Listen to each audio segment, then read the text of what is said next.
MLA K രാമചന്ദ്രനാണ് നമുക്കൊപ്പം ചേരുന്നത്. Shri K Ramachandran, മണലിപ്പുഴയുടെ കാഴ്ച ഞെട്ടിക്കുന്നതാണ്. കക്കൂസ് മാലിന്യം പരന്നൊഴുകുകയാണ്. ജനങ്ങൾ ജലസേചനത്തിന്, മറ്റ് ഗാർഹിക ആവശ്യത്തിന് ഉൾപ്പെടെ വെള്ളമെടുക്കുന്ന ഒരു പുഴയാണിത്. താങ്കളുടെ ശ്രദ്ധയിൽപ്പെട്ടിട്ടുണ്ടോ ഇത്? അവിടെ ഇപ്പോൾ എന്റെ ശ്രദ്ധയിൽപ്പെട്ട കാര്യം, അവിടെ കറുത്ത വെള്ളം, ഈ തോട്ടിൽ കൂടെ വെള്ളത്തിന്റെ കളറ് മാറി വെള്ളം വരുന്നതായി ശ്രദ്ധയിൽപ്പെട്ടു. അപ്പൊ അതിനെ അടിസ്ഥാനപ്പെടുത്തി അതൊന്ന് പരിശോധിക്കാനും അതെന്താ സംഭവം. അത് എല്ലാ വർഷവും അങ്ങനെ ഈ മഴ പെയ്യുന്ന സമയത്ത്, പ്രത്യേകിച്ച് ആ പാടങ്ങളിലൊക്കെ കിടക്കുന്ന വേസ്റ്റുകൾ, ചണ്ടികൾ, ഇതെല്ലാം അഴുകി ഇങ്ങനെ ഈ തോട്ടിൽ കൂടെ ഒഴുകുന്ന ഒരു പ്രത്യേകത എല്ലാ വർഷവും കണ്ടുവരുന്നുണ്ട്.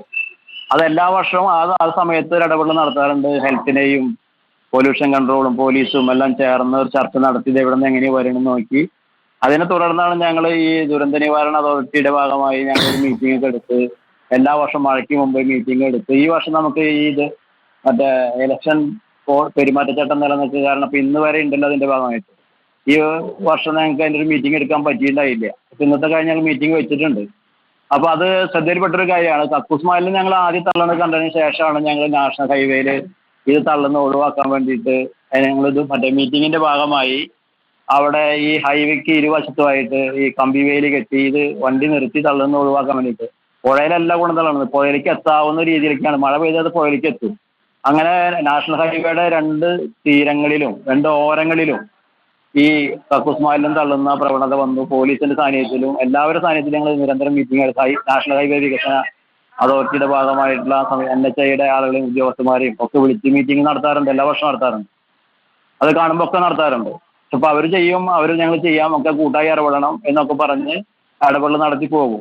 പിന്നീടും ഇടയ്ക്കൊക്കെ വന്ന് തള്ളുന്ന സ്ഥിതിയുണ്ട്. പൊതുവിലൊന്നും കുറഞ്ഞിട്ടുണ്ട് ഇപ്പോൾ ഈ കമ്പിവേലി ഇട്ടതിന് ശേഷം. ഇപ്പുറത്തും കമ്പിവേലി ഇടാൻ വേണ്ടി ഇപ്പോൾ ബ്ലോക്ക് പഞ്ചായത്ത് 15 ലക്ഷം രൂപ ഇപ്പൊ മാറ്റി വെച്ചിട്ടുണ്ട്. ഈ ഇലക്ഷൻ പെരുമാറ്റച്ചട്ടം കഴിഞ്ഞാൽ അതിന്റെ പണി തീർത്ത് രണ്ട് സൈഡും, ആ BRD എന്ന് പറഞ്ഞ ഒരു സ്ഥാപനം ഉണ്ട് അവിടെ, ആ സൈഡിലാണ് ഇത് കൂടുതൽ തള്ളുന്നത്. അവിടെ തള്ളി കഴിഞ്ഞാൽ അവിടെ നിന്നുള്ളൊരു തോടുണ്ട്.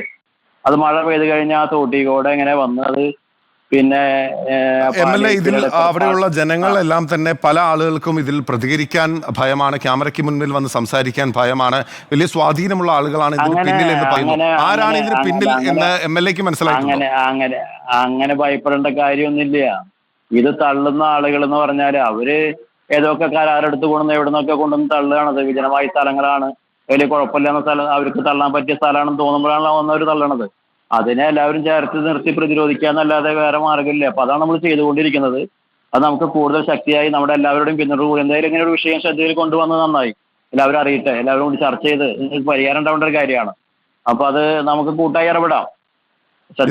അടിയന്തരമായ ഇടപെടൽ നടത്താൻ സാധിക്കും. ഇപ്പോൾ ഈ വെള്ളം ഇപ്പോൾ നിലവിൽ പാടത്താണ് തള്ളുന്നതെന്ന് പറയുമ്പോൾ പോലും MLA, ഈ വെള്ളം ഈ മലിനവാഹിനിയായി ഒഴുകിക്കൊണ്ടിരിക്കുകയാണ്.